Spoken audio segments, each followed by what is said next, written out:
जागतिक महिला दिनाच्या तुम्हा सर्वांना शुभेच्छा।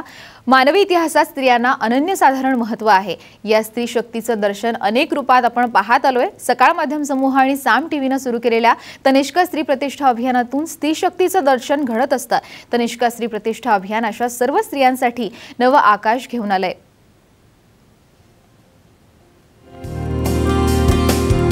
मानवी संस्कृतीच्या इतिहासात स्त्री आद्य शक्ती आहे। स्त्री शक्तीचं दर्शन कधी सरस्वती लक्ष्मी यांच्यातून घडतं, तर वेळ प्रसंगी ती दुर्गा, झाशीची राणी, राजमाता जिजाऊही होते। सीता, राधा, द्रौपदी, मुक्ताबाई, जनाबाई ही तिचीच रूप। स्त्रियांच्या दैदिप्यमान कर्तृत्वाची पताका कायम फडकत राहिली आहे। स्त्री प्रतिष्ठा हा केवळ स्त्रीचा प्रश्न कधीच नव्हता। गेल्या शतकभरातील सगळ्या चळवळी मुक्तीच्या चळवळी होत्या। माणूस म्हणून प्रतिष्ठा मागणाऱ्या होत्या। स्त्रियांच्या प्रतिष्ठेसाठी, तिला सन्मान मिळवून देण्यासाठी सकाळ माध्यम समूहाने एक अभियान सुरू केलं।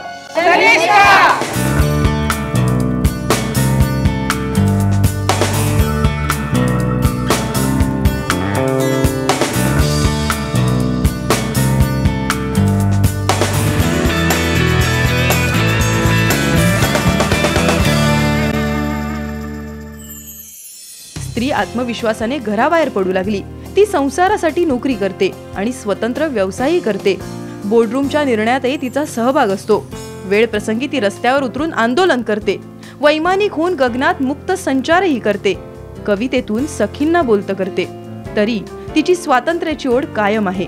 ती नोकरी करते, पण आर्थिक दृष्ट्या संपन्न नाही। ती बोर्डरूम मध्ये निर्णय घेते, पण घरातल्या आर्थिक व्यवहारांपासून ती दूर असते। ती सगळ्यांचं आरोग्य जपते, पण तिच्या आरोग्याकडे लक्ष देण्यासाठी तिला फुरसत नाही। कुटुंबाच्या आणि समाजाच्या स्वास्थ्यासाठी, कुटुंब व्यवस्था टिकवून बळकट होण्यासाठी स्त्रीला निर्भयतेने पंख पसरू देणं आता गरजेचं आहे। तिला मोकळेपणाने श्वास घेऊ द्या। समाजाच्या सर्वांगीण प्रगतीसाठी तिला पुढे आणण्याची गरज आहे। ही विकासाची वाट निवडून काही महिलांनी स्वतःच्या हिमतीवर पाऊल सुद्धा टाकलंय। हे करताना इतर महिलांना आणि वंचितांना तिने मदतीचा हात दिला। काही पुरुषही महिलांच्या सक्षमीकरणात त्यांना सन्मान मिळवून देण्यास सक्रिय सहभागी झालेत। अशा साऱ्यांच्या कामाची दखल सकाळ माध्यम समूह आज जागतिक महिला दिनानिमित्ताने घेत आहे। सकाळ माध्यम समूहाने सुरू केलेलं तनिष्का स्त्री प्रतिष्ठा अभियान अशा सर्व स्त्रियांना नवं आकाश घेऊन आलंय। जागतिक महिला दिनानिमित्ताने सकाळ माध्यम समूहाचा अशा कर्तृत्ववान व्यक्तिमत्वांना सलाम।